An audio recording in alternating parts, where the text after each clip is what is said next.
Hello everyone. आज के video में देखेंगे सोशियोलॉजी पेपर 2 का टॉप 30 मोस्ट इम्पोर्टेंट क्वेश्चन जो बिहार स्टेट और बीपीएससी 3.0 के लिए काफ़ी ज़्यादा महत्वपूर्ण है। अगर आप 30 में 15 प्लस स्कोर लेकर आते हो तो आप काफ़ी अच्छी तैयारी चल रही है आपकी। अगर आप टॉप 30 में 15 स्कोर लेकर नहीं आ पा रहे हो तो आपको और ज़्यादा मेहनत करने की ज़रूरत है, जिसके लिए आप लोग के लिए प्रैक्टिस सेट जिसके अंदर आपको 1000 प्लस क्वेश्चन आंसर और आसान भाषा में व्याख्या सहित दिया जा रहा है। साथ में आपको एनसीईआरटी चैप्टर वाइज क्लास 11 और क्लास 12 का आपको पता है कि एनसीईआरटी आपके एग्जाम के लिए काफ़ी ज़्यादा इम्पोर्टेंट है। मैक्सिमम सवाल आपके एनसीईआरटी से ही पूछे जाते हैं, तो एनसीईआरटी करना काफ़ी ज़्यादा ज़रूरी है। अगर सिर्फ आपको एनसीईआरटी लेना है तो आप सिर्फ 151 में ले सकते हो। अगर आप दोनों लेते हो तो सिर्फ आपको 1251 पे करना पड़ेगा, जिसके अंदर आपको 50 रुपीज़ का डिस्काउंट मिलता है। और साथ में आपको गाइड किया जाएगा कैसे आप फर्स्ट अटेम्प्ट में अपना पेपर को क्लियर कर सकते हो। सब कुछ अपडेट जानने के लिए आपको इस नंबर पे व्हाट्सएप करना होगा, जो कि मेरा पर्सनल नंबर है। तो चलिए शुरू करते हैं आज का पहला क्वेश्चन। सारे क्वेश्चन अटेम्प्ट ज़रूर कीजिएगा। हर एक सवाल आपके एग्जाम के लिए काफ़ी ज़्यादा इम्पोर्टेंट है। हमने कुछ आपके प्रीवियस ईयर क्वेश्चन को भी इसमें शामिल किया है। तो पहला क्वेश्चन है, भारतीय ग्रामीण समुदाय की विशेषताएं कौन सी हैं? पहला ऑप्शन है सामान्य निश्चित क्षेत्र, सामुदायिक एकता, प्राथमिक संबंधों की प्रधानता या ऑप्शन डी उपरोक्त में से सभी। तो इसका राइट आंसर ऑप्शन डी हो जाएगा। क्वेश्चन सेकंड है, पार्सन्स द्वारा कितने प्रकार के प्रतिमानित विकल्पों का वर्णन किया गया है? पहला ऑप्शन है 3, 4, 5 या ऑप्शन डी है 6। तो इसका जो राइट आंसर होगा ऑप्शन आपका ई हो जाएगा 3। क्वेश्चन थर्ड, ये सवाल आपके प्रीवियस ईयर क्वेश्चन का पूछा हुआ सवाल है। नैसर्गिक प्रतिबंध किसकी अवधारणा है? पहला ऑप्शन है माल्टस, सैडलर, कैनन या ऑप्शन डी है डाल्टन। और चैनल को जरूर सब्सक्राइब कर लीजिएगा, क्योंकि डेली आपको शाम 6 साढ़े 6 बजे करीब में डेली आपको वीडियो मिलेगा जो आपके एग्जाम के लिए काफ़ी ज़्यादा इंपॉर्टेंट है। तो वीडियो को लाइक और शेयर जरूर कीजिएगा, और अभी तक आपने चैनल को सब्सक्राइब नहीं किया तो प्लीज़ आप लोगों से रिक्वेस्ट है, चैनल को जरूर सब्सक्राइब कर लीजिएगा। और जो भी आप पेड नोट्स लेते हो, ये सारे क्वेश्चन आपको फ्री ऑफ कॉस्ट आपको दिया जाएगा। क्वेश्चन थर्ड का जो राइट आंसर होगा ऑप्शन ए होगा माल्थस। क्वेश्चन फोर है, कब राष्ट्रीय कांग्रेस का अधिवेशन में मूल अधिकार की घोषणा की गई थी? ये सवाल काफ़ी ज़्यादा इंपॉर्टेंट है। आपको पता होना चाहिए कब वो टाइम था जब राष्ट्रीय कांग्रेस का अधिवेशन में मूल अधिकार की घोषणा की गई। इसका जो राइट आंसर होगा ऑप्शन आपका बी हो जाएगा 1931। नैसर्गिक प्रतिबंध किसकी अवधारणा थी? तो जस्ट मैंने आपको बताया माल्थस की। क्वेश्चन नंबर सिक्स है, 2001 की जनगणना के अनुसार भारत में सर्वाधिक लिंगानुपात वाला राज्य कौन सा है? आपसे ध्यान दीजिएगा, यहाँ पर आपसे सर्वाधिक लिंगानुपात वाला राज्य पूछ रहा है, जिसमें ऑप्शन है सिक्किम, मध्य प्रदेश, केरला या ऑप्शन डी है बिहार। तो इसका राइट आंसर ऑप्शन आपका सी हो जाएगा केरला। बिहार के अंदर कौन सा डिस्ट्रिक्ट है जहाँ पर सर्वाधिक लिंगानुपात देखने को मिलता है? तो वह है आपका गोपालगंज। ठीक है, इसे भी आप याद रखिएगा। क्वेश्चन नंबर 7 है, 2001 जनगणना के अनुसार भारत के न्यूनतम लिंगानुपात वाला राज्य कौन सा था? क्या वह हरियाणा था, मध्य प्रदेश, केरला या ऑप्शन डी है बिहार? तो इसका जो राइट आंसर होगा ऑप्शन ए होगा हरियाणा। शिशु मृत्यु दर में कितने वर्ष के बच्चों की गणना की जाती है? ये सवाल ऑलरेडी आपके previous year question sociology paper 2 में पूछा गया था। याद रखिएगा, 1 वर्ष इसका राइट आंसर होगा ऑप्शन बी। राष्ट्रीय जनसंख्या राष्ट्रीय जनसंख्या नीति 2000 के अंतर्गत निम्न में किन बातों को शामिल किया गया है? पहला ऑप्शन है तत्कालिक उद्देश्य, मध्यकालीन, दीर्घकालिक या ऑप्शन डी है उपरोक्त में से सभी। तो इसका जो राइट आंसर होगा ऑप्शन डी होगा। माल्थस के अनुसार बढ़ती हुई जनसंख्या को नियंत्रित करने के लिए निम्नलिखित में कौन सा उपाय उपयुक्त है? पहला ऑप्शन है नैसर्गिक प्रतिबंध, निरोधक प्रतिबंध या ऑप्शन दोनों या ऑप्शन डी है उपरोक्त में से कोई नहीं। तो इसका जो राइट आंसर होगा ऑप्शन बी होगा, निरोधक प्रतिबंध। क्वेश्चन 11 है, भारत में किस विश्वविद्यालय से समाजशास्त्र की पढ़ाई शुरू की गई थी? ये सवाल ऑलरेडी आपके प्रीवियस ईयर क्वेश्चन में पूछा जा चुका है और ये मैक्सिमम चांस है फिर से सवाल आपके एग्जाम में देखने को मिल सकता है। पहला ऑप्शन है मुंबई विश्वविद्यालय, कलकत्ता, पटना या ऑप्शन डी है दिल्ली।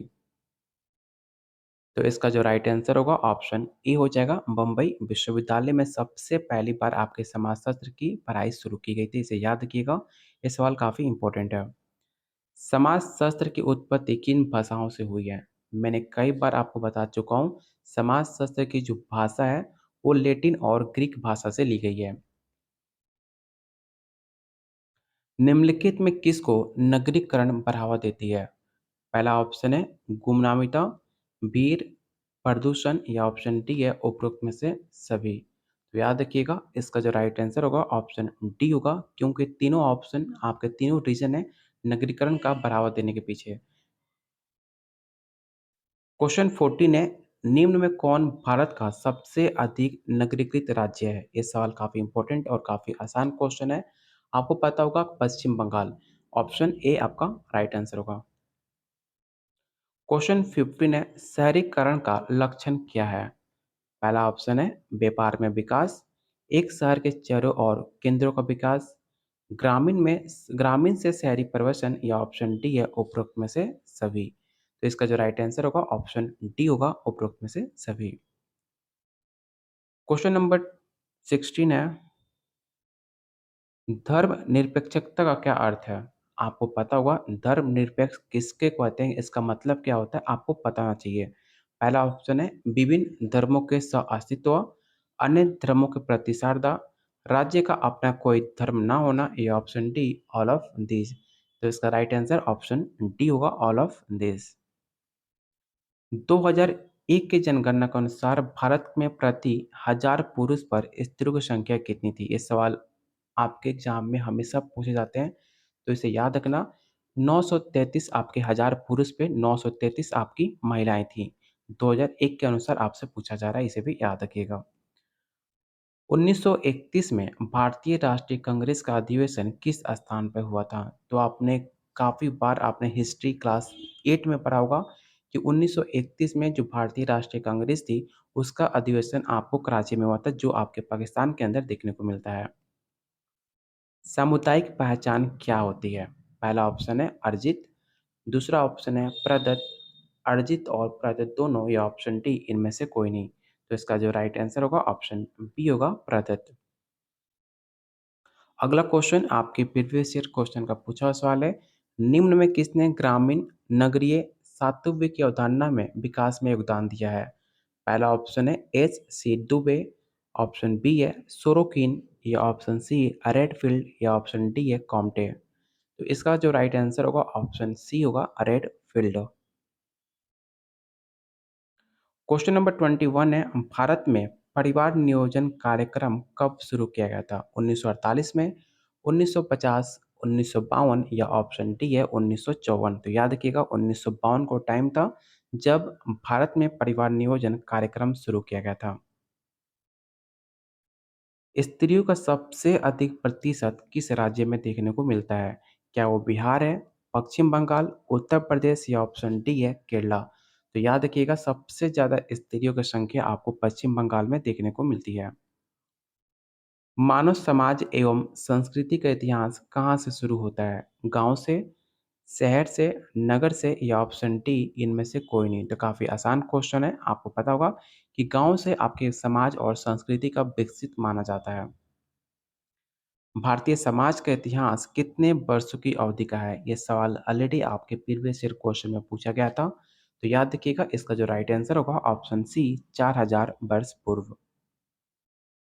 और आपको बता दें कि जितने लोग भी एसटेट की तैयारी कर रहे हैं, तो डेली शाम को 6 बजे आर्ट्स ऑफ टीचिंग का क्लास चलता है, जो आपके एग्जाम में 50 नंबर के सवाल पूछे जाते हैं, arts of teaching and other skill, जो कि काफ़ी इंपॉर्टेंट है आपके एग्जाम के लिए। अगर आप फर्स्ट अटेम्प्ट में पेपर क्लियर करना चाहते हो, तो arts of teaching and other skill को आपका प्रैक्टिस करना काफ़ी ज़्यादा ज़रूरी है, क्योंकि आप आर्ट्स ऑफ टीचिंग ऐसा सब्जेक्ट है जिसमें 50 नंबर में से सिर्फ प्रैक्टिस अगर आप करते हो, तो 38 से 40 नंबर आप आसानी से ला सकते हो और सिर्फ 100 में से आपको 20 नंबर लाना होगा और ज़्यादा स्टेट क्वालीफाई करने के लिए।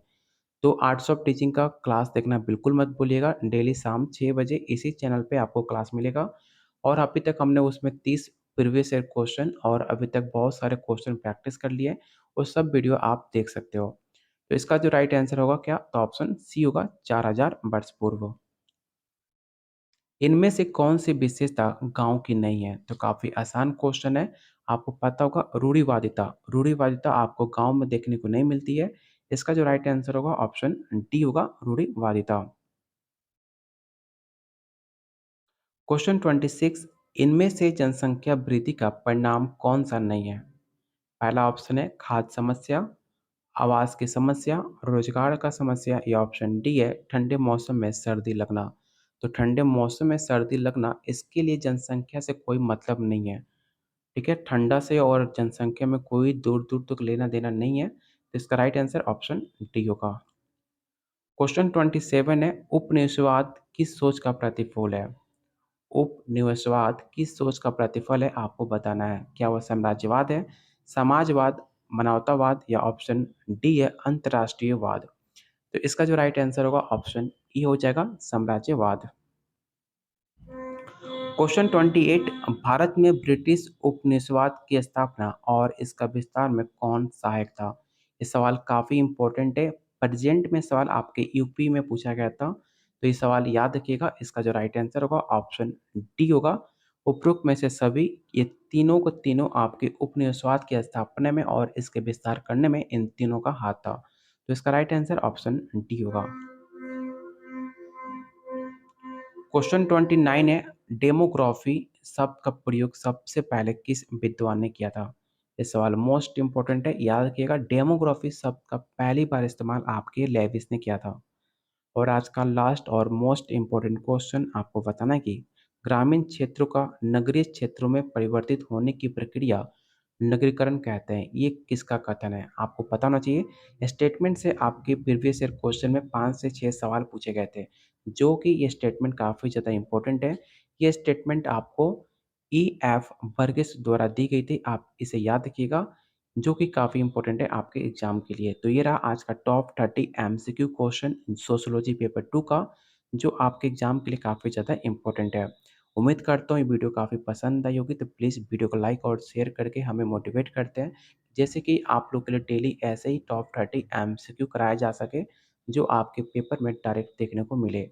अगर आप इसका पेड नोट्स लेना चाहते हो, जिसके अंदर आपको 1000 प्लस क्वेश्चन आंसर और आसान भाषा में व्याख्या सहित दिया जाएगा, जिससे आपकी तैयारी और ज़्यादा बेटर कर सकते हो। और एनसीईआरटी आपको कहने की ज़रूरत नहीं है, जो कितनी इम्पोर्टेंट होती है एनसीईआरटी किसी भी एग्ज़ाम के लिए। बिना एनसीईआरटी आप कोई भी पेपर क्वालीफाई नहीं कर सकते हो। एनसीईआरटी आपकी हर किसी सब्जेक्ट की जान होती है, आप ऐसा कह सकते हो। अगर आप दोनों लेते हो तो आपको ₹50 का डिस्काउंट मिलता है और सिर्फ 251 में आपको गाइड भी किया जाएगा, कैसे आप अपने पेपर को क्लियर कर सकते हो। साथ में जो मेरा एक्सपीरियंस है स्टेट और बीपीएससी पेपर क्वालीफाई करने का, आपके साथ मैं शेयर करूँगा, जिससे आपको लिए काफ़ी ज़्यादा बेटर हो। सब कुछ डिटेल्स जानने के लिए आप मेरे पर्सनल नंबर व्हाट्सएप कर सकते हो। ठीक है? तब तक के लिए वीडियो को लाइक कीजिए, शेयर कीजिए। Keep watching, keep sharing.